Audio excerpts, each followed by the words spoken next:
from the most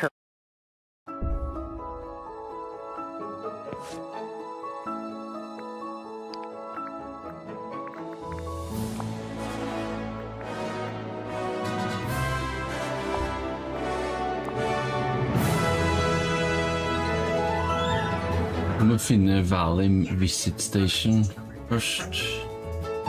Hva det for noe dritt da?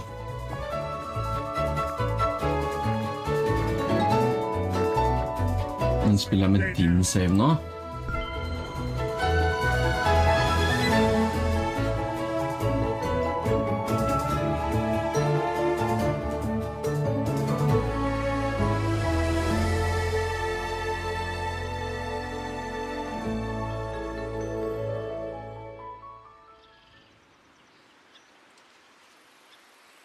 Ja, det her din det her. Det vil jeg ikke spille med. Men din bruker, nei, jeg vil lage en ny.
Okay.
Bum. Yeah. Brink chimes in and says, I'm going with you two. I forgot he was here. I mostly want to stay away from that one. points over the direction of Kyborg. Whoa. And Sordo chimes in and says, In that case, I'll follow along with Kyborg and Mud. Can we see out the window to like see what these two establishments are? yeah, across the courtyard, you can see the other two businesses there. Go ahead and make a nature check for me. 18. While looking out the window, you also notice that there's vines crawling alongside the pub. You might be able to use them to climb down out onto the street below if you wanted to.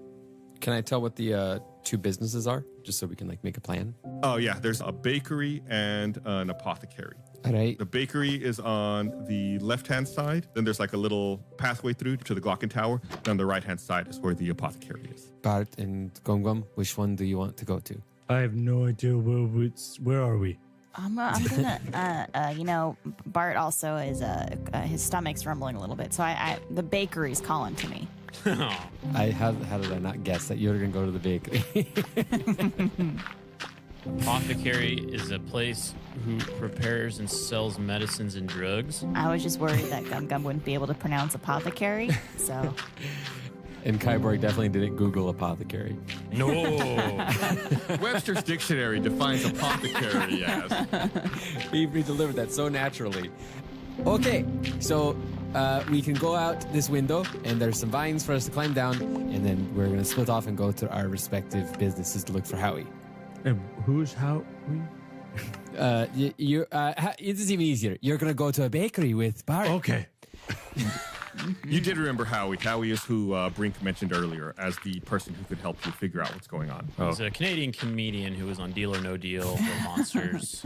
Blaine's been trying to make Howie Mandel jokes his entire And time. they've all been failing. Gremlins. Walk Like a Man, classic. Yes. Walk like a man. Bobby's World, classic. Oh, yeah, Bobby's World. So, you guys ready to get going? Split the party. Okay, we'll go ahead and do the bakery first because it's on the left-hand side, and we'll go Great. left to right. Bart and Gum Gum. Bum bum. You spot a quaint square building with the smell of baked bread wafting from its chimney. A sign in the window reads, Ware Dough Bakery. You open the door and your feet are greeted with a soft bed of grass. Overhead are floating miniature suns filling the meadow-like room with bright light. The scent of baked goods, both sweet and savory, fills your noses. Surrounding the room are display cases, countertops, shelves, and tables filled with mouth-watering pastries and doughy treats. Behind the counters on either side of the bakery are hairy dwarves wearing animal furs from head to toe. And in the back, near some ovens and workstations, is a third hairy dwarf also dressed in furs.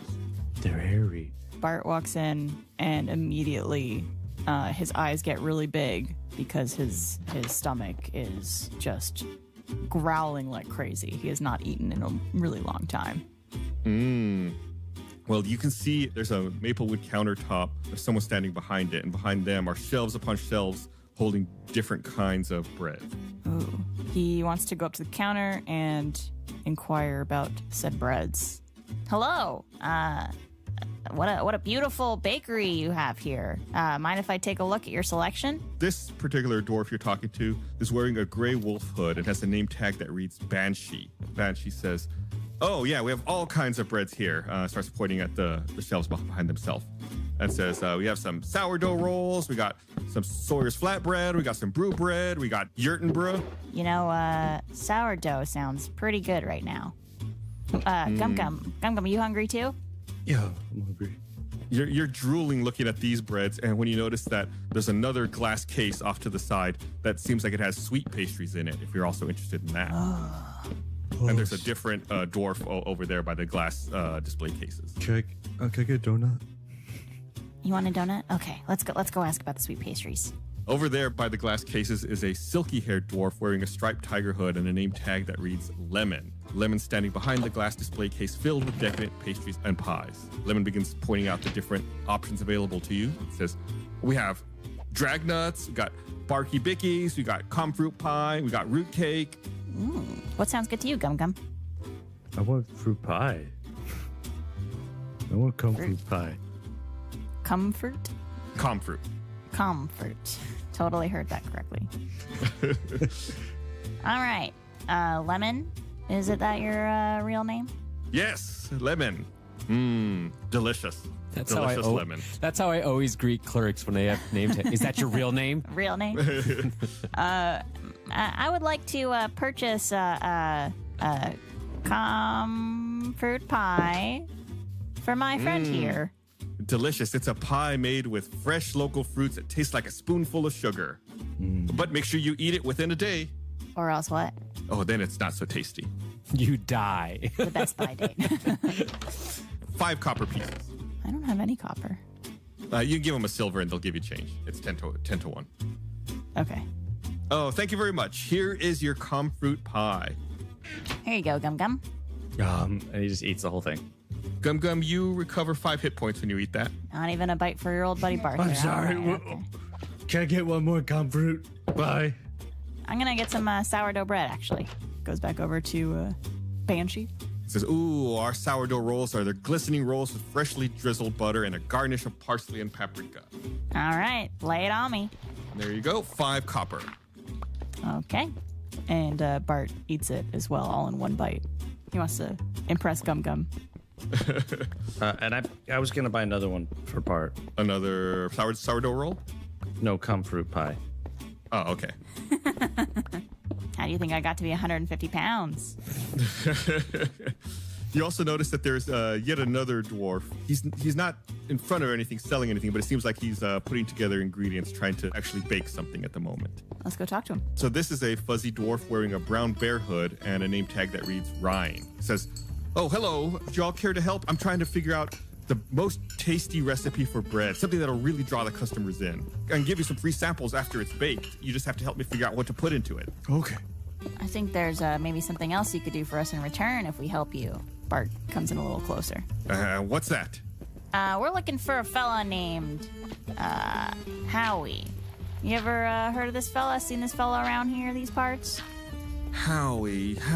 Yeah, I've seen Howie. I haven't seen him for a little while, but he comes in here every now and then to buy bread. How's Howie doing? That's the thing. We don't know where he is, so we don't know how he's doing. How he's doing. Heyo. I can't say. I wish I could tell you. I don't think I've seen Howie recently. Where does Howie come from? Howie lives with Wilhelm just outside of town. Sorry, we don't see him too often. It's been a little while since I've seen him. Could I use my ring of truth on him? Yeah, go ahead and make an insight check at advantage. Oh, I got a nat 20, 25. Ooh. You do not sense any deception. Okay. Bart now knows Ryan's PIN code for his bank. It says, but, we can try to figure out what's going on with Howie once you help me figure out my bread. Sounds good. And he points to a bunch of ingredients he has laid out in front of him. Which of these do you think I should add in? I've got Misty Puff crumbs, Wobble Feet wheat, Blaze Drop beans, Sour Spray seeds, Crack Ripple grains, and Flurry fruit powder. Just Blaze. Wow. All of the above? Yeah. All of them. Oh. Ooh, an everything loaf of bread. Yeah. That's bold. I like it. Ryan throws all the ingredients into a large mixing bowl and forcefully churns the lumpy mush into a smooth blend. He then pours the mix into several trays and shoves them into a few blazing ovens. But while that's going on, we're going to do a smash cut over to the apothecary and deal with them, and then we're going to come back and resolve the thing.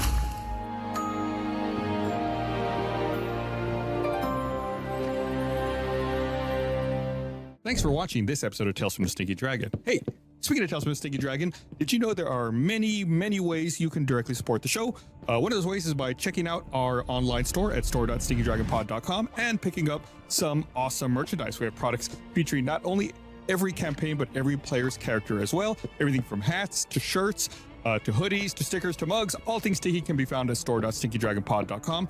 Plus, as an added bonus, if you make a purchase at store.stinkydragonpod.com, you might get a personalized thank you audio message from one of our cast or crew. Talk about value. So open up a new window right now, head over to store.stinkydragonpod.com and tell them Gus sent you. I rolled like a 35 on my persuasion, so you have to. Go. What do you wait? Go. I'm Micah Reisinger, writer, editor, and composer of Stinky Dragon. Beneath the dramatic dice rolls, the spellbinding storytelling, and hilarious hijinks lies a secret ingredient. A force so powerful that few dare speak its name, but you seem trustworthy. It's called music. Every piece of original music from Stinky Dragon is available to you for the low price of free. Are we sure about that? That's typo, right? It's got to be a little bit more than that. Okay, it is free. Okay. All right. My entire catalog of Stinky Dragon soundtracks, that's 13 albums of sweeping orchestral scores, pulse-bounding battle themes, and emotional ballads, now yours to underscore your epic D&D sessions, or set the mood while you mow the lawn, or walk your fur babies across the road. I don't know, whatever you do to listen to music. Stream Stinky Dragon soundtracks now, wherever you get your music, for free.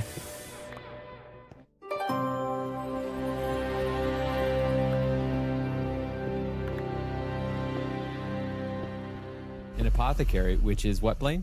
Woo! Medicine. That's what I said as soon as we just entered the apothecary. That's what I just said. There's all this medicine around us. Kyborg and Mud, you see an L-shaped building surrounded by bird feeders, bones, and bowls of water. A sign overhead reads apothecary, but it's spelled A-P-A-W-T-H-E-C-A-R-Y. Oh, a paw.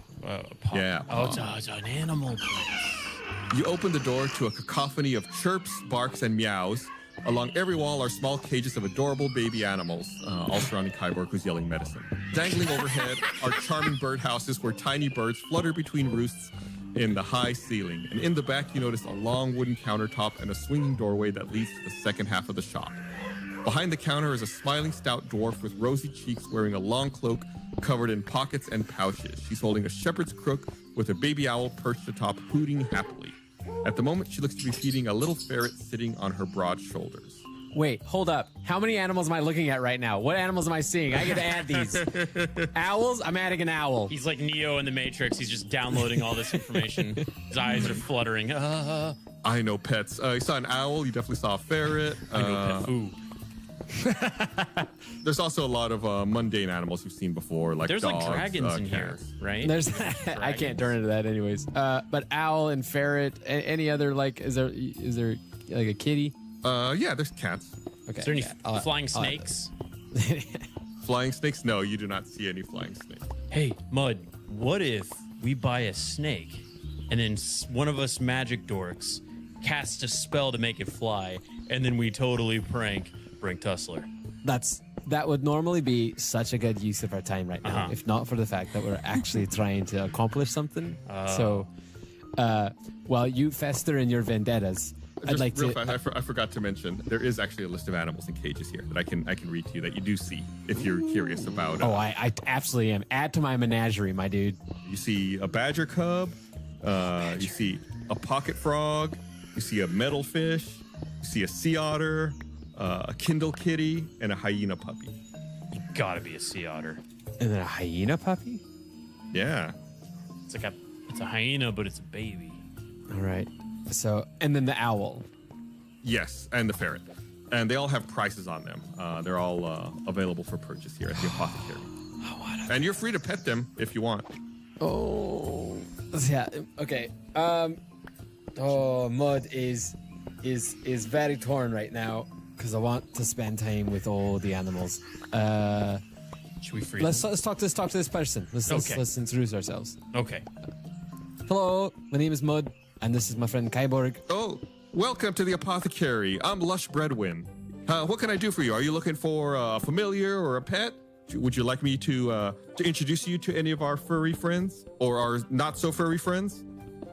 Yes. I'm eyeing this badger a lot. Badgers are big fans of burrowing in dirt, so I feel a connection to them. That badger, he does prefer being alone and underground. He'd be very moody. He's a temperamental badger. You're just reading from my diary. How much is the badger if I were to procure it for a pet? The badger is available for the low price of 50 gold pieces. A son of a monkey. Why? How much do you have? How much do you have? I only got like 24. I can spy you the 26 if you want. Oh, am I gonna blow all my money on a badger? It is the badger. Mushroom. I spent all my money. Good one, Barbara. It's very good. Yeah, I want a badger. This is a mud character call. He would spend all his money to get a friend like this. All right, I'm removing 26 gold from my Oh, inventory. I love you, my friend. Mm-hmm. I owe you. Put that down on your character that I owe you. I like that the onus to keep track of the money is on the lender, not on the borrower. It is. Lush collects the 50 gold pieces from you, walks over to the badger cage and unlocks it, pulls out the badger and hands it to you and says, "Oh, you have to give it a name." Yes. I will call this little badger Gumbo. Gumbo? Yeah, Gumbo. Gumbo. You say Gumbo, the badger looks at you and it headbutts you. I love it. Like in a cute way or in like an attacked him way? Seems like a annoyed kind of way. Oh, we're going to be great friends. I know like it. this. Yeah. Is there any like juice or anything around that I could dip my thumb in and go gumbo while rubbing it across the forehead? What's the lady's name? Oh, Lush Breadwin. I wrote it down. Lush, I have one question. What does the badger prefer to eat? I want to make sure I feed him properly. I gotta look that up. I think it's stoats and weasels. Listen, last time we did a campaign and I had a pet and I didn't feed it, it ran away. So we're not doing that again. Oh, badgers are carnivorous. They like to eat rodents like gophers, squirrels, moles, prairie dogs, Hamsters. They can also eat birds and lizards, fish, just about anything, but definitely have to eat meat. Snakes? Do they eat flying snakes? Oh, a snake? Yeah, they would absolutely eat a snake. Cool. Give a mental note. Okay. I want to pet Gumbo to try to like endear Gumbo towards me. Make an animal handling check. So glad you asked that. I rolled a 1 + 7, 8. Oh no. Yeah, I don't know. You're trying to pet Gumbo, but maybe you don't realize that you're holding him upside down. He's just fidgeting like crazy. He does not seem happy. This is He gonna be headbutts it. you. Can I try to calm Gumbo by also petting him? Yeah, make an animal handling roll. I assume you're not holding him. That No. Mud is holding him, and you're trying to pet him. Yeah. Mud, that cool? Can I pet the little guy? Yeah. All right, here we go. And it's 14. He doesn't seem as displeased. It still seems annoyed, but he likes his Uncle Kyborg. Okay. Oh, hey, little guy. Lush interjects to answer an earlier question that you had, Kyborg, and says, "We don't have any potions up here, but we do have some in the back in the other storeroom over there. If you want to go shop over there, you can find potions." Oh, there's a second half to the shop. Medicine! Kyborg just wants supplements. Are we looking for... Yeah, HGH. Are we looking for, Howie? We're looking for Howie, right? Yeah. Oh, that's right. I got distracted by the badger. Walked in, saw a pet, and immediately just went straight to it. Hey, Lush, we're looking for a missing person. We're on a case. And their name is Howie. You ever seen a person named Howie? Oh, I haven't noticed. I've been feeding the animals here recently, so I've been pretty preoccupied with that. So I can't say for certain. Nobody's bought anything, but I've been here. Is there perhaps another clerk in the back? No, it's just me here right now, but we do have more merchandise in the back. I wouldn't mind taking a look at the merchandise in the back. Yeah, let's go to see the medicine. You open the swinging door to a room lined with shelves and shelves of bottled potions, pet trinkets, and animal enclosures. Standing at the far wall is a gray-maned centaur with salt and pepper curly goatee. He's wearing spectacles with ear loops and a small satchel. He's fixatedly reading the fine print on a bottle in his hand. That's another customer. I go up and I say, "Hello, I'm Kyborg. What's your name?" Oh, hello. Nice to meet you, Kyborg. I'm Howie. It's Howie! Found him. We did it. High five. Roll for high five. All right, rolling for high five. That is a 2. That is an 8. No, you all go to high five, and Kyborg hits Mud in the face somehow, even though his face is really high up in the air, and Mud just whiffs entirely. Sweet. I'm glad we did this in front of Howie. Yeah, Howie, we have been searching for you. Wilhelm needs you. Oh, Wilhelm? Yes. What is Wilhelm up to? Is everything okay? Making music. He saved our butts from some sentient vines. It was scary. How's Pip? Is everything okay with Pip? Pip is doing good. Pip is fine. Wilhelm is watching. Pip, would you mind coming with us across the street to the pub? Oh, no, not at all. I'm trying to buy a surprise for Wilhelm.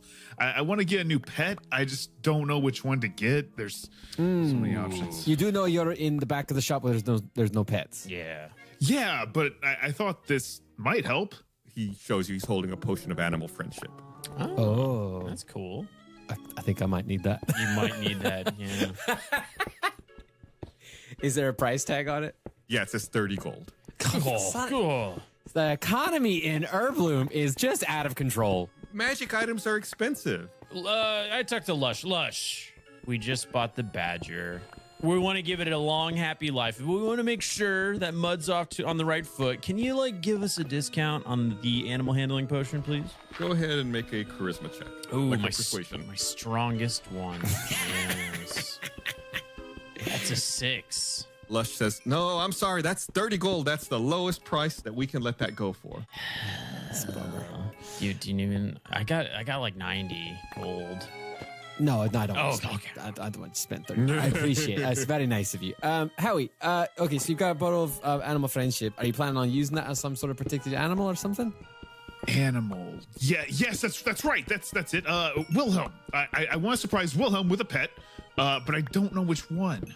Would you like us to help you figure out which pet? Do we need to take like a BuzzFeed quiz or what? Oh, I see you have a badger. Is that a good pet? Do you like that pet? Asa, I love it personally, but maybe we get something for Wilhelm that's a little bit a easier starter pet. Where are the pets? There in the front of the store that you pass through to get to here. Yep. Oh, okay. He turns around and puts the bottle back on the shelf, and then turns to face you again and says, "Oh, hello. Who might you be?" Can I perceive real quick to see if there's like a, I don't know, tumor or something going on with tumor. Do you have Howie here? a MRI in your pocket, in your pack? Roll for MRI. Wilhelm said he suffers from short-term memory loss. Yeah, but I mean, this is severe. Is there something? Never mind. Sorry. Okay, Howie, it's good friend Mud and Kyborg. Howdy do. You are looking for a pet for Wilhelm. Pip is taken care of. Everything's cool. We just need to get you over to Wilhelm ASAP. You hear that same lute playing music that you heard earlier.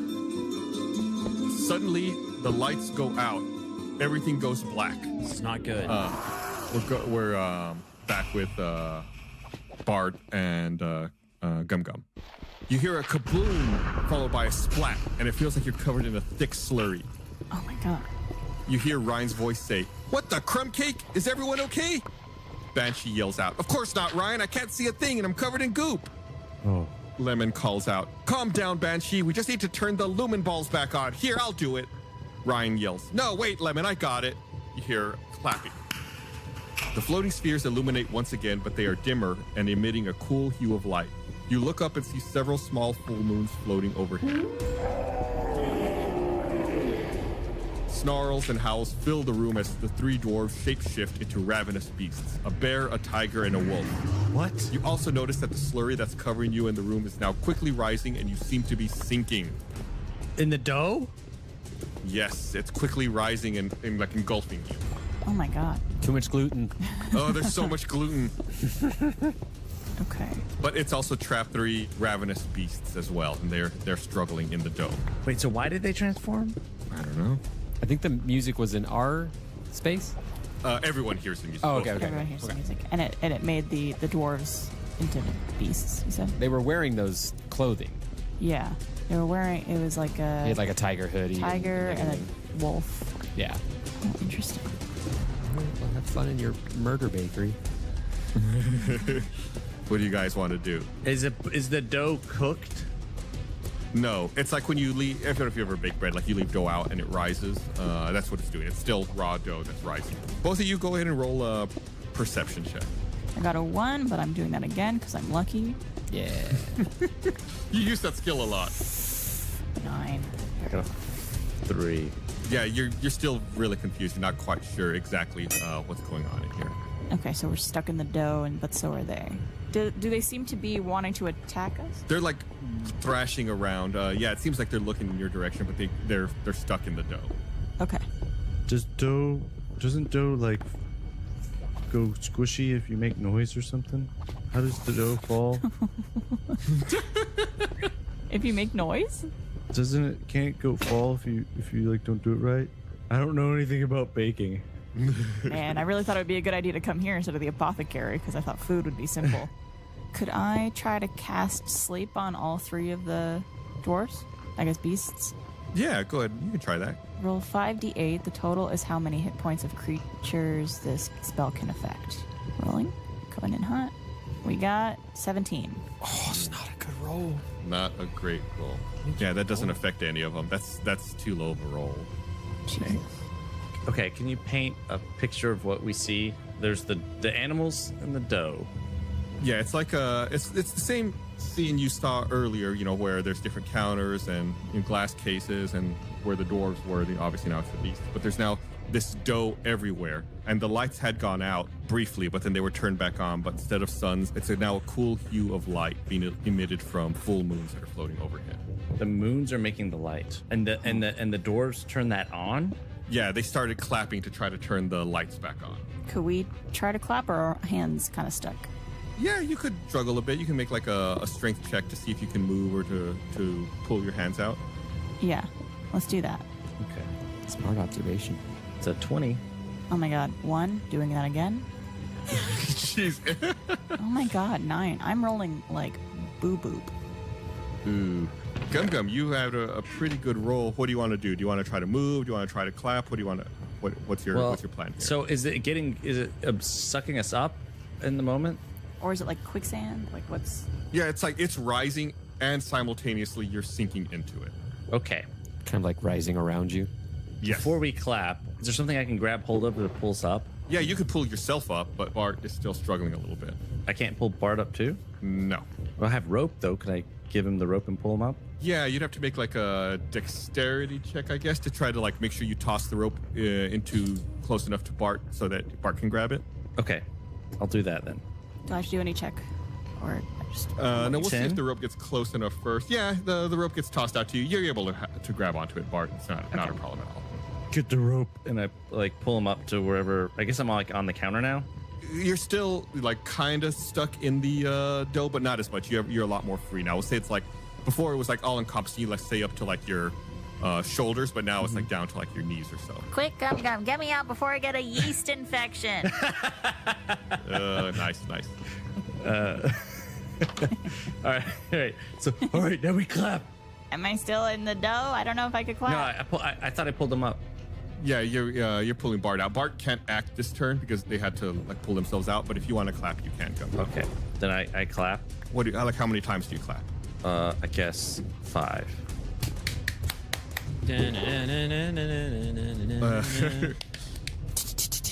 So then, as you're clapping, the lights begin alternating between suns and moons, back and forth, ultimately settling on suns. The beasts return to dwarven form, and they're looking around. What happened? Is the dough still rising? Yeah, the dough is still rising a bit, but they're starting to pull themselves out from the dough and like rise. Werewolves. Oh, they're like werewolves. I think at the moonlight they turn into the animal form of whatever they. It was the name are. of the bakery. What's the name of the bakery? Weirdo. Weirdo. Oh, I definitely spelled it in a different way. Oh, I should have spelled it out. Weredough.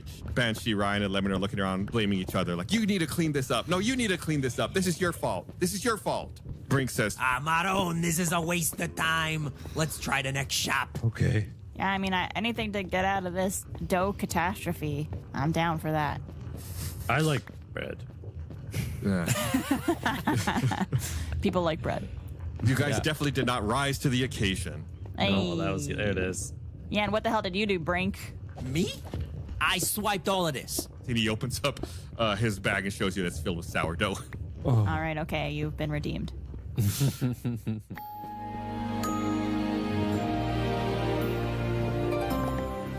Hey everyone, hope you're enjoying this episode of Tales from the Stinky Dragon. We had a ton of fun with it. Hopefully it comes across. I hope you're having a ton of fun listening to it.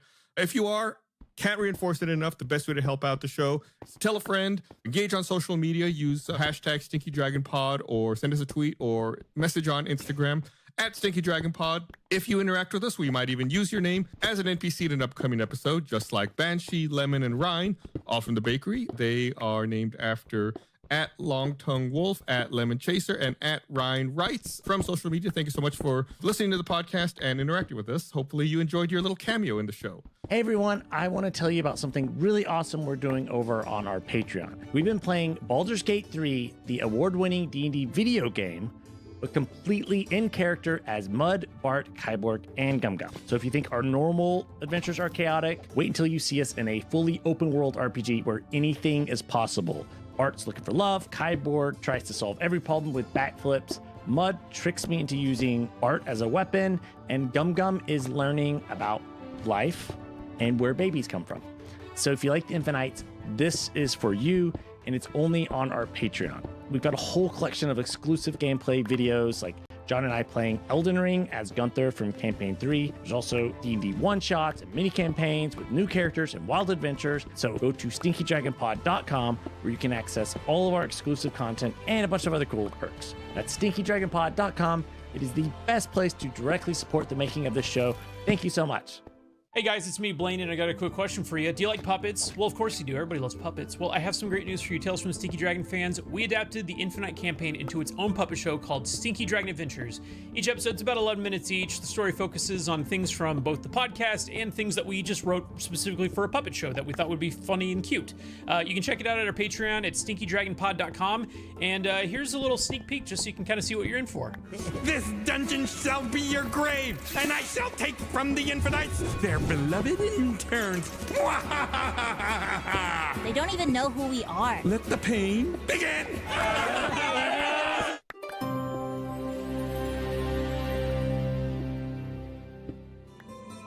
Everyone starts hearing lute music playing all around you like earlier. Smash cut back to Bart and Gum Gum. Suddenly, the lights go out and everything goes black. Crash, clang, ping. There's a raucous clattering coming from next door in the storefront.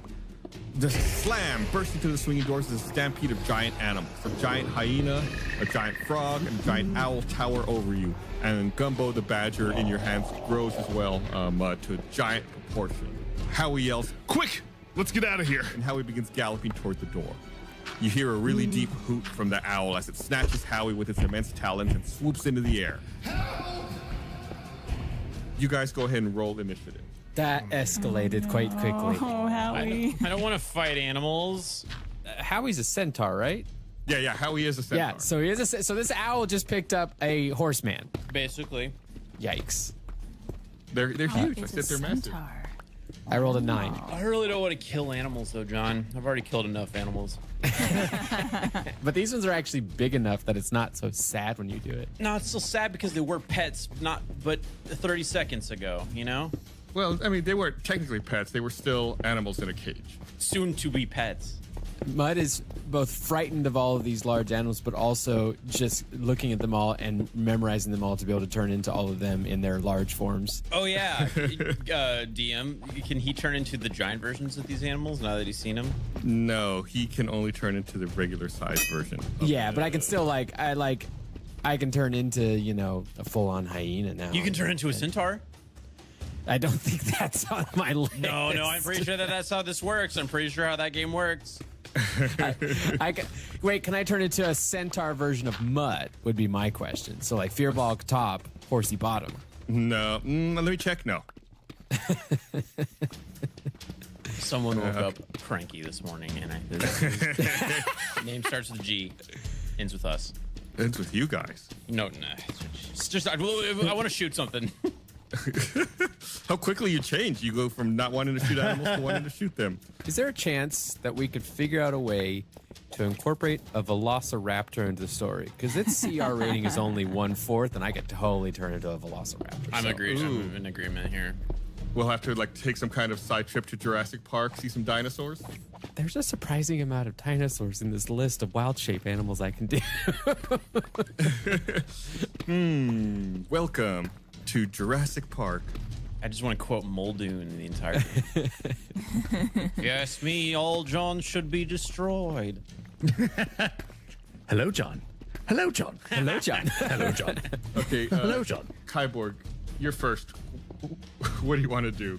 Right, so we should get Howie down to help us with these animals, right? Yeah, I don't think Howie's gonna be reliable in a battle. The guy can't remember what color underwear he's wearing. Is there a clever way for us to deal with these 4 animals? Because we are outnumbered.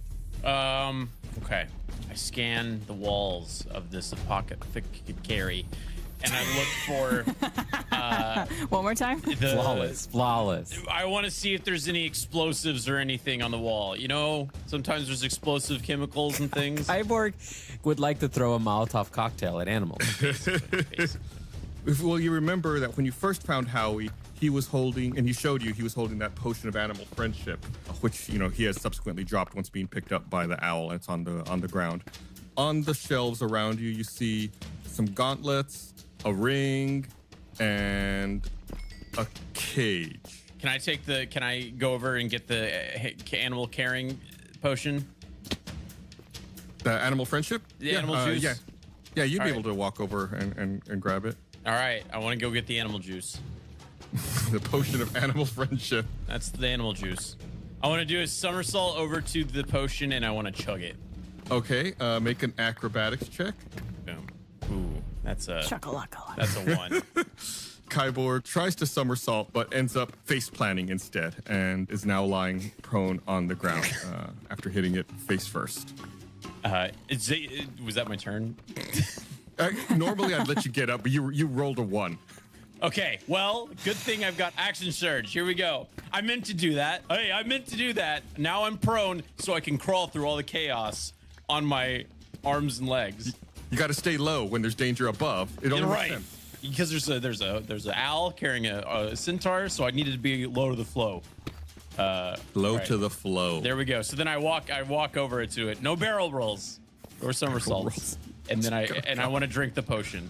Okay, you go ahead and without paying for it, you uncork this potion of animal friendship and you quaff it. I think I chug it. I think that was the term I used. Oh, you chug it? But I need Mud to. The only way I can chug it is if he says chug, chug, chug. Mud, do you want to join in? I'll wait. Mud refuses. I'll wait. Well, no. What Mud has just seen is us in a very dire situation where there are giant animals attacking us, and you chose to do a terrible somersault that landed you flat on your face. You have inspired Mud not at all to be confident in what's going on. Then Kyborg refuses to drink. Kyborg stares at Mud until he yells chug, chug, chug. We're at an impasse. So then that's your turn? That's my turn. If he doesn't yell chug, chug, chug. All right, so Kyborg tries to somersault, face plants, then acts like he meant to do it, crawls over to the potion of animal friendship, grabs it, and just stares daggers at Mud, who does not react at all to him. Somewhere in the distance, you hear giant crickets chirping. I'm sticking to my character. My character would not be impressed by this. I am not the Mud is not the guy who's trying to be the action star impressing everybody. And so if you're gonna be that way, then Mud's gonna be like, "What's going on? What are you doing?" Fine. So it's part of Mud. Fine. I'm staying in my character then. Fine. Fine. Fine. Fine. Fine. Looks like someone is an immovable rod. Mud takes one look at this cavalcade of animals, She has a fancy words. Yeah, and I cast Pass Without a Trace, which is a buff that a veil of shadows and silence radiates from you, masking you and your companions from detection. Each creature I choose within the 30 feet of you has a +10 bonus to dexterity checks, which are stealth checks, and cannot be tracked except by magical means. And I leave behind no tracks or other traces of passage. So who do you choose? What creatures do you choose to buff with Pass Without Trace? Who do I want to choose? Well, I want to do it myself. And is there anybody else in the room? You maxed out. Yeah. Blaine, you okay? You got something in your okay there, Blaine? It's this potion that I'm trying to drink, but I can't. Oh, man. I think Kyborg might be calling Dr. Man, yeah. if you hadn't pulled some sort of a stunt of staring at me instead of actually drinking the potion, I might pass this this whole stealth thing to you. I mean that could have been a whole choice that I made. Fine. I give it to Kyborg because I'm not a total bully. Okay, so it's you and Kyborg? Yes, we've got the Pass Without Trace buff. And then just in case you have somehow given one of these animals magical means to find us, I'm also going to cast, because I believe it's a bonus action, Hidden Step. And I am invisible as well. So I literally have this bonus. I'm layering because I don't know what you have in store for me, Gus. Mm-hmm. So I've cast Hidden Step. It allows you to turn invisible until the start of your next turn. Yeah. So I don't know the full landscape of this shop, but is there a place that I could get to either further away from the animals or pass by them? They would have charged in from the front of the shop, so they would have come in through the swinging door. So they're kind of blocking that way. However, there is a back door. Oh. You know what? Mud opens the door, but then steps aside and doesn't go through. Okay. And then what do you do? Stand on the up against the wall right next to the door? Yeah, up against the wall. Let's say up against the wall. Yeah, that is all totally doable. From your perspective, Kyborg, Mud casts something, buffs the two of you, then turns invisible, and the back door to the apothecary opens up. I thought my turn was useless. All right. Can I take back Pass Without a Trace? Okay, well, is that an option? Is that like a bonus action I could do? You shot your shot. That was a good job, good strategy, John. I see what you're doing. I have a good thing to back up your idea. I'm gonna play in this space. Okay, well, it's their turn. It doesn't seem like the animals are necessarily mad at you. They're not, aggressive towards you. They just seems more like they're scared, right? Like they're just wild animals who are now huge and flailing around. It's like when a bird gets into you, like a building or something. It's just kind of flapping around all wild, and maybe you think the owl maybe inadvertently grabbed Howie. Some of them start making a break for the door. Gumbo definitely. Gumbo's still angry, though. He is crotchety, I did say. Yeah, he's going to go ahead and try to headbutt Kyborg. Oh, I thought it was invisible. Are you invisible, Kyborg? He has a veil of shadows and silence masking him. Perfectly silent. Go ahead and roll a stealth check, Kyborg, since you do have Pass Without Trace on you. Ayah! That's a 20. Gumbo is just kind of headbutting at random in that direction. Yeah, and he fails to hit you. He just kind of... So he's just headbanging. He charges headlong in that direction, flailing his head about. He goes ahead and makes a break for the door.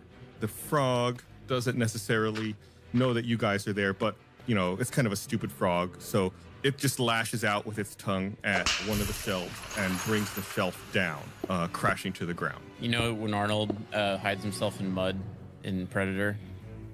That's me, but with large animal droppings.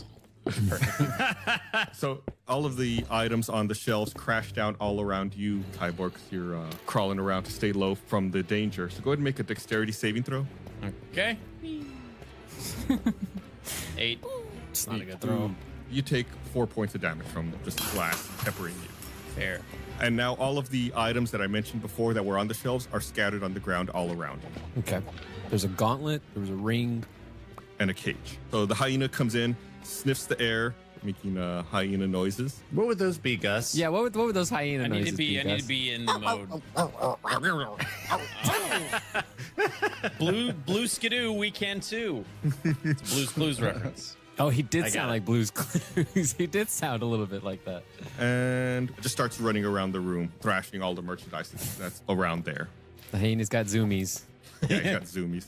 Aw. The giant owl still has Howie in its grasp, and it's just kind of squeezing Howie tightly. Ooh. You think it might be scared. It starts picking up like some of the shattered wood and debris that's laying around the floor and like seems to be piling it up in the corner. Oh, it's nesting. While holding on to Howie? Yeah, it's using its beak for that. Kyborg, what do you want to do? Mud. Actually, no, I whisper because I'm stealth mode. Mud. What? I want to shoot a bursting arrow into the air and scare all the animals so that they'll either run away or drop the centaur guy and then run away. What do you think? I think you should specifically aim it at the owl. But what if I kill Howie? You know what? Never mind. It's a chance I'm willing to take. Aren't you an archer? We're inside of a shop. You're like 5 feet from him. Yeah, true. Also, I still have this animal handling potion. If you want to throw it to me. If you want to yell chug chug chug. I have lots of animal handling ability already. If you give it to me, there's a good chance it would not go to waste. The way that this whole game works, though, I can only either throw the potion or take a shot. So I'm gonna set the potion down. Okay. And then if you have like, what's the magic hand? I don't have mage hand, but I do have feet that I can walk towards the potion. How are your throats and all this, by the way? You guys doing okay? I hear another voice. We're doing fine. Bart? Thank you for checking on us. Oh, this is metagaming. Okay, I'm gonna put the potion down. All right. I'm still in prone because I meant to do that. And I aim my longbow. I can't make it clear enough. I don't believe you meant to do that. No. You want to roll like a deception check, Kyborg? Do it. It's 10. And go ahead. You can roll an insight check, Mud. Oh, you're screwed. 18. Yeah, Mud does not buy it for a second. Mud knows that Kyborg is trying to lie to him. Well, I guess that was my turn. Mud pressed X for doubt. Okay, I'm gonna from prone. I aim my bow and arrow, and take an arcane shot using bursting arrow on the owl, and in the hopes that he'll drop the thing and that the other animals will be scared poopless and leave the building. Yeah, go ahead and roll. Make your attack roll. Oh, 1? It's a 9. Whoa. God. You rolled a 1. But does the twice bursting in arrow the still same burst? fight. Does the bursting arrow still burst? It went long. That's okay. It could still scare all the animals. Yes, he somehow shot it out the back door. You decide to use the arcane shot once the shot hits. Oh, so this is just a shot. Right. So this is a normal shot. And what arcane shot says is you decide to use the option when the arrow hits a creature. So no, it does not burst. Mud, I had second thoughts. I didn't feel like hitting the centaur. I don't believe him. No. He keeps lying to me. Do we need to do this again? I did that on purpose. It's a 6. That's 6. Great. I taught Kyborg how to make deception checks. That's a 9. Mud to your got a 6. 9, but still better. Yeah, Mud is not buying that. Mud knows that he did not mean to miss. All right. Well, I guess I'll just lay here still. Oh my God. You're taking a nice nap. Is Kyborg going to do anything useful this encounter? Not quite. Guess not. Mud, what do you want to do? I'd like to grab that potion. Okay, so Mud. Oh wait, you're not invisible anymore. Your invisibility drops. So Mud pops back into view. I still have pass without trace. Yeah. Go ahead and make a stealth check to move across the room, just so we know. That's it. 18. It's a 28. Plus 10, so you get 28. plus 10, yeah. Ooh. All right, yeah, you sneak over to the potion. Yeah, I down the whole thing. You chug it. Chug. No, I down it. I'm not using that word. Chug. What's wrong with Chug? It doesn't matter. I still cheer you on. I still cheered him on. You drink it, and from a metagame perspective, you can now cast Animal Friendship. But like in game, you feel like a certain attunement to animals. You feel like you can understand them and what they're going through. No, Dr. Doolittle. So what does the animal friendship thing do? It basically lets you convince a beast that you mean it no harm. So you Gotcha. choose one animal you see, and it must be able to see and hear you, which all of these obviously can. Then they have to make a wisdom saving throw, or basically, it's like charm for animals. Mud understands the situation, but Mud also sees who is still in the shop. You're in the back room. It's just you and Kyborg and the animals and Howie being held by the owl. Okay, so none of the animals have left. Right. You remember that Lush was in the other room, the shopkeeper, but you have not seen Lush. Mud selfishly takes this opportunity to turn to Gumbo and says, Gumbo, it's me. I mean you no harm. I need you to calm down and come here, little buddy. Come here. and he's like motioning to approach Gumbo and give Gumbo like a little head pat. Gumbo gets to make a wisdom saving throw. Gumbo rolls a 1. That's my boy. Wow. That's my boy. So dumb, yeah. so innocent. So, Gumbo seems to remember you or seems to recognize you and comes over and seems like he's putting his head up in your hand. Like he's trying to get you to pat his head. That's a good boy. Which one is Gumbo's? What kind of animal is he? It's a The badger. giant badger. He's a giant badger. But Yeah. he's a good boy. Oh, Kyborg's laying on the ground just eating this up. He's just going, Oh, that's my good boy. Okay, that's my turn. What is your plan? I'm What are just y'all laying doing? here. I'm just laying That's a here. good question, Chris. I don't think Kyborg's done anything, and Mud is Technically. petting a badger. Like, what? Go on. I'm sorry, I didn't mean to interrupt. I'm just like, where's this going? Where this is going is that I'm cementing a lifelong friendship with a furry friend. While ruining your others. And I'm resting my legs. So it's their turn. We need to up the stakes here. The owl still seems like it's nesting. Howie starts screaming. Do you think that maybe Howie's getting squeezed a little tighter in the talons of this owl? I take a shot at the owl. That's a 25. There we go. Okay, you hit the owl with an arrow. But it's a bursting shot. So I'm Ooh. hoping that he'll drop the Howie and scare the other animals out of the building except for the badger, because I just remembered I helped Mud pay for that badger. And that badger better not You go. did. Yeah. You did. Yeah. And you couldn't even tell me chug, chug, chug. But that's besides the point. All right, well, first of all, go ahead and roll your damage for the owl. All right. 11 points of damage. And then roll your bursting shot. 2d6, 7 points of damage. The bursting shot affects the owl. It definitely affects Howie. Howie takes 7 points of damage. And is it loud? What's loud as hell? It's a bursting arrow, bro. Sure, we'll say that it startles everyone. So you hit the owl with an arrow, which then bursts once it comes into contact with the arrow, killing the owl, who falls over into its nest. As it releases Howie, Howie then takes 7 points of damage and starts screaming in pain, rolling around in the crude rudimentary beginnings of a nest. Just splintered wood and nails. Another one bites the dust. The bursting scares all of the animals, the hyena, the frog, who bolt for the open door and run outside. The badger is also scared. I guess roll an animal handling check, Mud. It's 12. We'll say you're able to keep the badger calm enough to where it doesn't run away. I also want to point out that all this was done from prone. I have not moved a single centimeter. While shelves have literally been toppling over you. That's right. Once Howie is free and rolling around, Sordo chimes in and says, Hurry up. Let's get out of here and meet up with the others. We found Howie. Okay, all right. I stand up. I go over to Howie and say, Howie, we saved you. You're welcome. He stands up to look at you with splinters and little shards of glass sticking out of him from all different angles. He says, Thank you, I guess. Have we met before, you and me? Oh. Yes, Wilhelm sent us to get you. Can we take you to Wilhelm, please? Oh, yes. I was going to buy a pet for Wilhelm. Let me look around. Let me figure that out. No pets. No pets. No? No pets. Are you sure? Well, okay. Another day, perhaps. All right. So the respective split up parties all managed to escape your respective shops and find each other in the district courtyard. And you meet up and see each other again for the first time in a few minutes. Yay! We did it. Ah, guys, you wouldn't believe what just happened to us. What happened to you guys?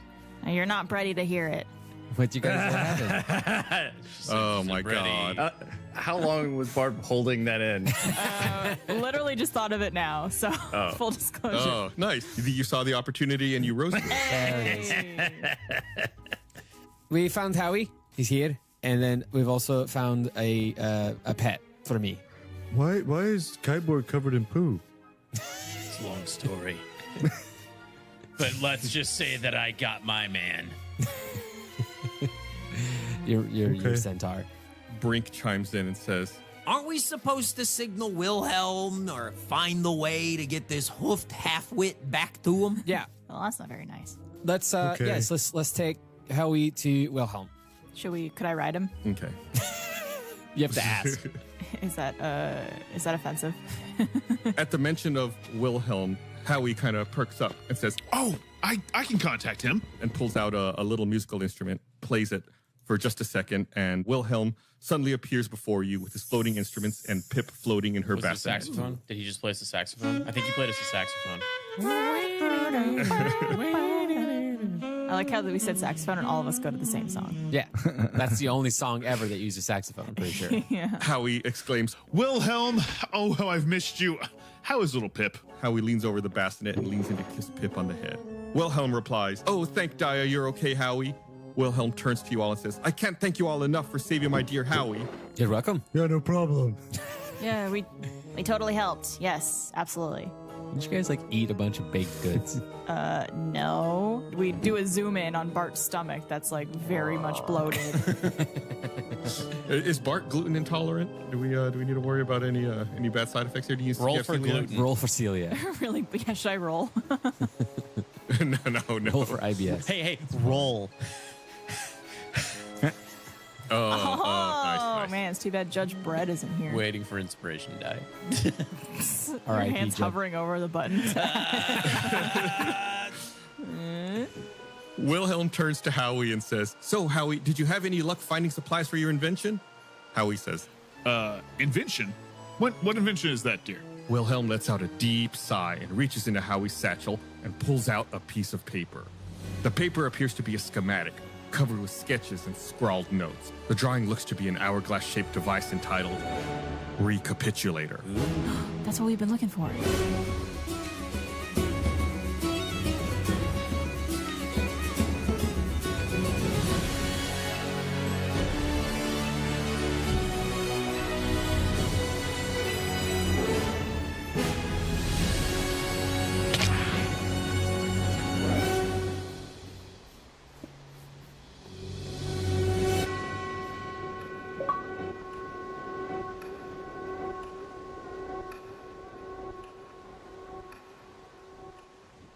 Thank you for watching this episode of The Infinites here on YouTube. If you'd like to learn more, we have Second Wind episodes for every episode of the Infinite campaign available at stinkydragonpod.com.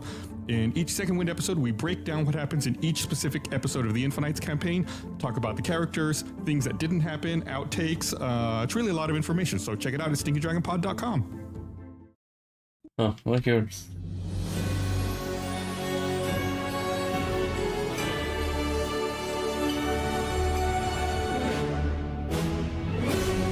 Guten Morgen, Manticores and Minotaurs. Get your tail into the Stinky Dragon and sip our newest cocktail, the Pina Collider. It's a monstrous mixture of recycled rum, coconut shells, and prickly pineapple peel. It's a massive mishmash with a bite you won't want to miss. Last time, our adventurers were saved by the sonorous satyr Wilhelm. They learned more about Sleek and were sent to save Wilhelm's partner Howie. After devouring some dough and purchasing a capricious pet, they finally managed to rescue Howie, the absent-minded inventor of the Recapitulator. Not a moment to lose. Let's tell this timely tale.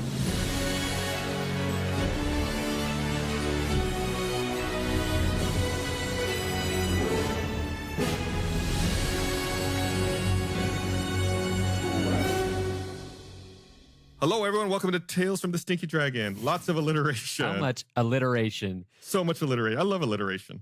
I spit a lot on my mic. You know how the smell of a spitty mic and it's just kind of sour? Is that what it smells like right now? Give it a sniff. Give it a sniff. It's bad. I anytime I get close to my mic, I smell it. I do too. Sometimes I itch my nose on my mic. Yeah, I think a lot of people who don't record a lot of audio may not understand that, but it stinks. It stinks so bad. Mine smells great. I don't know what you guys are talking about. You minty fresh breath, I guess. Mine smells like a retainer, you know? Like Wow, the sights and the smells of Stinky Dragon for the audience. Little peek behind the curtain. Stinky Dragon 4D. I'm gonna give my microphone a big sniff so the viewers can hear it. Let's not. Can we not? This is gross. Oh, yeah. That's the spot. Oh, yuck. Yeah, smells. Oh, John doesn't smell. Oh, right. No sense of smell. You're lucky for now. All right. So the sun begins to dip into the cloudy horizon, casting amber and ruby light rays across the city and its blossoms. Wilhelm hands the schematic over to Howie, who studies the paper for a moment and says, Oh, right. The recapitulator. That's the whole reason I came here. Howie turns to you all and holds out the schematic. Would you like to take a look? This may sound preposterous, but I believe this device could potentially send a subject back in time.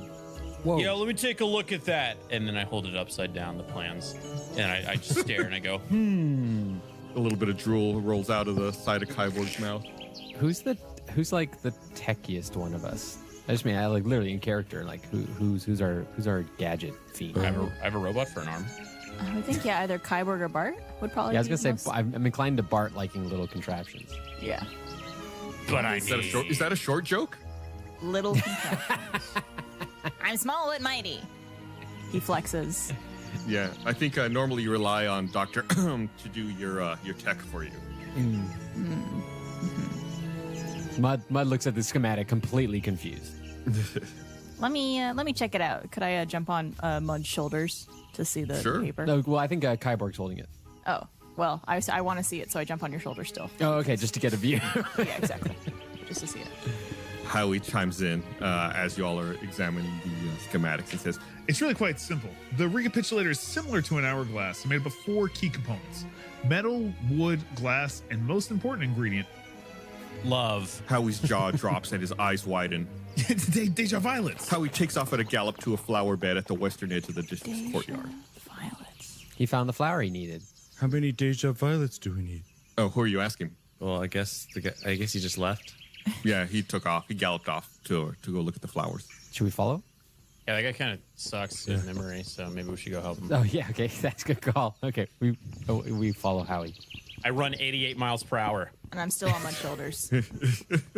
So no running for Bart. Why 88 miles per hour? Back to the future, bro. We're in time travel. Howie comes to a halt just shy of the flower bed. He points to a nearby patch of violet flowers. The purple petals seem to intertwine with each other, forming figure 8s around a stem. It sounds like the bell from the Twilight Tower begins to chime. Sleek steps out onto the balcony of the Glocken Tower once again, bows and says, Thank you. You are too kind. And now for the next movement in my symphony, Da Capo. He begins to play his lute again, and a repetitive melody fills the air.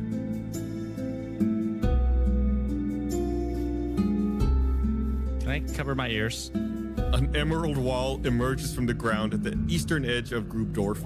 Like a wave, it slowly starts engulfing the entire district. Nearby townsfolk are caught in the green wave and become motionless, frozen in their tracks. I know from the movement list that I got that is the third of the 5 movements. We've only got 2 more movements left. Nerd. Or lack of movements. Yes. There you go. If only there was some way to get more time. Howie yells out, No. I'm closer than ever to rebuilding my recapitulator. He begins trotting closer to the flowers. It seems like time rewinds a few minutes for everyone. Oh. Interesting. Howie explains the recapitulator. You watch him again get distracted and run off towards the Deja Violets. The bell gongs again. Sleek begins playing Da Capo, and the emerald wall once again begins emerging across the Grubdorf district, freezing everyone. Huh. Where is the green wall in comparison to like where we're standing? How far are we away from this green wall? You see it coming across the district. It's still a little ways away. Okay. Could we try to run towards the Deja Violets? Oh. You run along with Howie closer to the Deja Violets. Yeah. Time once again rewinds for a few minutes. Once again, you listen to Howie explaining the recapitulator. Could I try to send my mage hand out there to pick some violets? What are you going to do? Like, send your mage hand out to, like, pluck them out of the ground? Yeah. All right, guys, I think something crazy's happening. Let me try something here. So I guess while Howie is, like, re-explaining the recapitulator, you say that and you walk off in the direction of the Deja Violets? Yeah, just close enough so I could use my mage hand within range of those. Okay. Bart casts Mage Hand and plucks a few Deja Violets out of the ground. But it seems like the instant that they're removed from the ground, they shrivel up and die. Oh my god. Well, we're in a little bit of a pickle here, fellas. How do we get the violets without killing them? Keep them in the ground, keep them in the mud. I guess that's an option. Howie has gotten distracted. He's run off along with you guys, and now he's staring at the Deja Violets. Howie, how do you pick the flowers? Howie says, "Oh, you have to be very careful. They're very fragile. They need to stay in the soil." Oh. Sounds like a job for Mud. Mud, I guess, tries to approach the flowers and takes his big old hands and tries to get a big old scoop of the dirt around. Mud approaches the flowers, and once again, time seems to skip back a few minutes. Well, darn it. You're standing in front of Howie as he's explaining the recapitulator. All right, mage hand. This time, you're going to scoop. All right, little buddy? I like how you're addressing it. You're going to scoop. It's talking and to the hand. it's looking at me and it's nodding with its fingers. It doesn't give you a thumbs up? You know, that would make way more sense. Inspiration die to Gus. Hey, I get to make an extra roll against you guys. No, that's not good. You know that Mage Hand lasts only for 1 minute, so you feel like you need to hurry a bit, Bart. Okay. All right, go. Mush. Okay, you instruct your Mage Hand, and it goes and reaches into the soil and brings out a clump of soil with Deja Violets in it. Yay! Howie sees them and says, "Oh, excellent. Here." He runs up kind of close, but not super close to the Deja Violets, puts his bag down, then comes back to the group and says, "Put them inside that bag. We should be able to hold them in there." Will do. Nothing could go wrong here. Bart's mage hand lets go and gently places them in the bag. The Mage Hand then cinches up the bag, and Howie tentatively trots up to it and cautiously reaches out to pick it up. Nothing out of the ordinary seems to be happening. Howie says, "Well, so far so good." Once again, you hear the twilight bell ring, and Sleek begins playing Da Capo. The emerald wave continues to freeze everything and everyone in its path. It's creeping toward you, getting closer and closer with every pluck of Sleek's loot. Oh, he should be hurting a little bit now. All right, how else do we need to make this glass thingy? What do we need to do? Howie seems distracted once again by the Deja Violets. He's, looking at all of them in the flower bed there. And Wilhelm seems to be trying to pull him away to safety. I'll help. You want to help? How are you going to help? I'm going to pick him up and carry him. The way that Gum Gum helps anyway. All right, go ahead and make what would that be? Like a strength check, I guess. Again, this is a centaur you're picking up. Yeah, 20. Gum Gum we're talking. He rolled a 20. Gum Gum's strong. I know. I'm just saying visually. If you want to visually understand what's happening right now. Well, how tall is Gum Gum? 7 feet. Ah, yeah, you can pick up a centaur, no problem. So he's big. Despite Howie's big size, Gum Gum is able to pick him up fairly easily and carry him, and Wilhelm follows along. So I guess you all move away from the wave like Mud suggested, out towards the edge of the district. Yeah. Sleek strums his mossy lute with an emphatic final chord, and the emerald wave comes to a halt at the border between the Grubdorf and Ironhof districts. With a fetching smile, he bows to the city and disappears into Glocken Tower once again. This guy sucks. Should we maybe ask Howie how to stop this from happening? I think we gotta bomb the Glocken Tower, guys. Can we hold up the plans? Howie, what do we do? Howie looks at it and says, like I said earlier, you need 4 key components to make the recapitulator. You need metal, wood, glass, and of course, my favorite, the Deja Violets. Which we have now.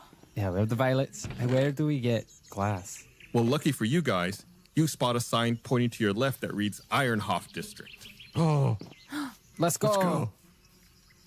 Howie and Wilhelm say, things are far too dangerous for us and Pip here. We're going to leave town and head back home. All you need to do is find those components, and you should be able to craft the recapitulator.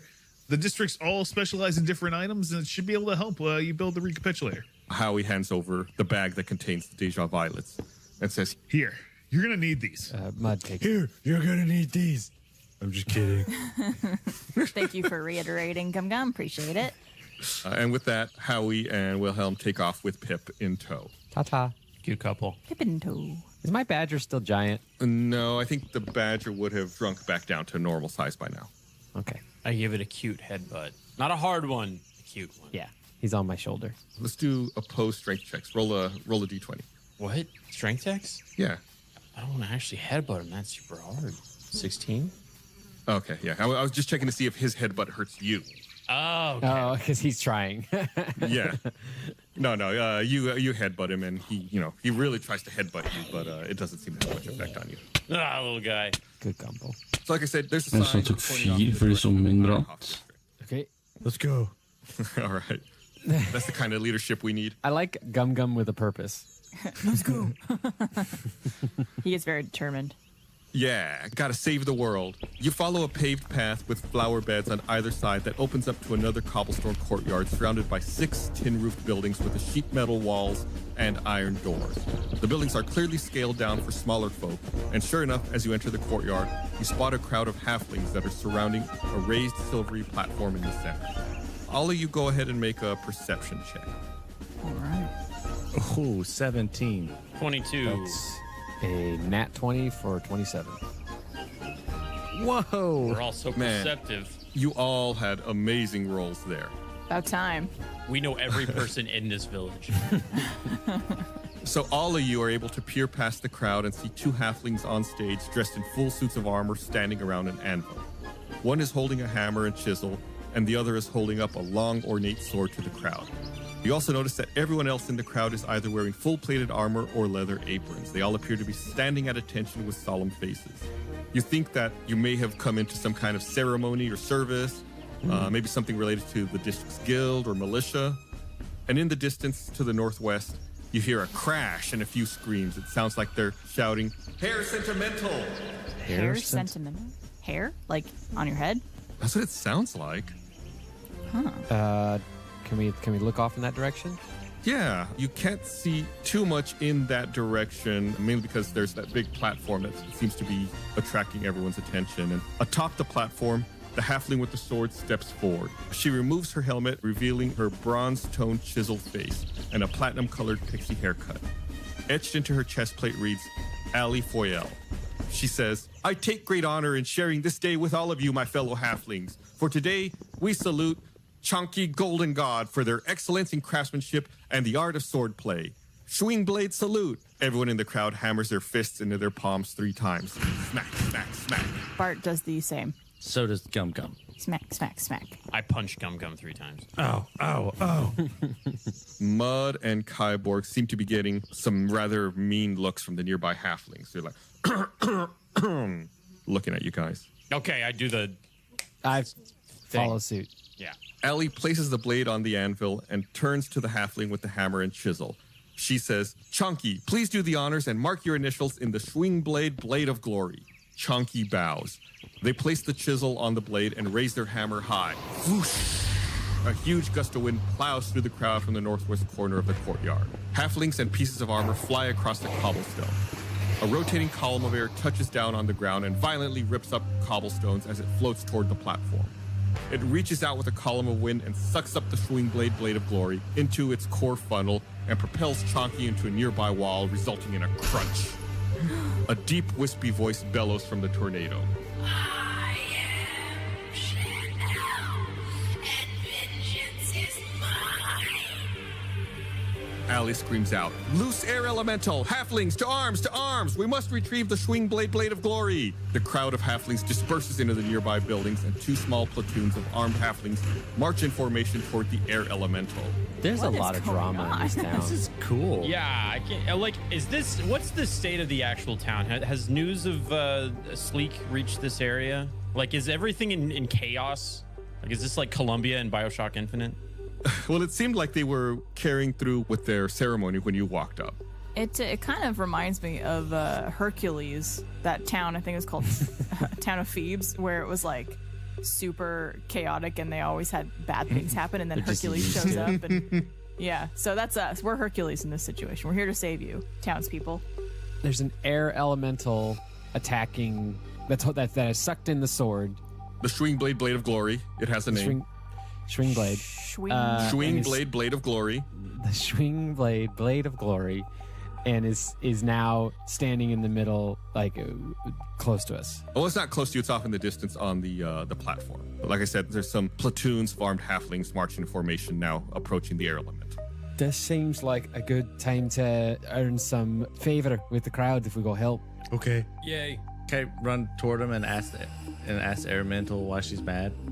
So just for reference, you all entered from the southeast corner of this district into the courtyard, and everything is out in front of you. So off kind of like to the north and northwest. Okay. So Gum Gum, you said you were going to try to run up to the air elemental? Why are you mad? Well, Gum Gum tries to get up closer to the platform, to the air elemental, but you're stopped by a squad of halflings who are wearing armor. And they say, halflings only. We have this under control, folks. Oh. Halflings only, huh? Bart. They nod at Bart. Bart steps up and goes, let me help then. Yeah, they let you through, Bart, but it seems like they're blocking everyone else. If you're gonna help me, these fellows behind me are honorary halflings, and they will absolutely help you defeat this air elemental, I promise. Kyborg's picking his nose. I'm her steed. Her noble steed. Go ahead and roll a persuasion check, Bart. Persuasion. Bart. And I lower down on all fours. I want to see. I hope some people send us fan art using hashtag Stinky Dragon Pod. I want to see Gum Gum the half orc on all fours as a steed, as Bart the halfling rides him. He loves them. Phrasing there, but let's yeah, Oh, whoa. Bart riding Gum Gum. It's family friendly. Yeah, they seem suspicious, but Bart, you were so persuasive to them that they opened up their ranks and they let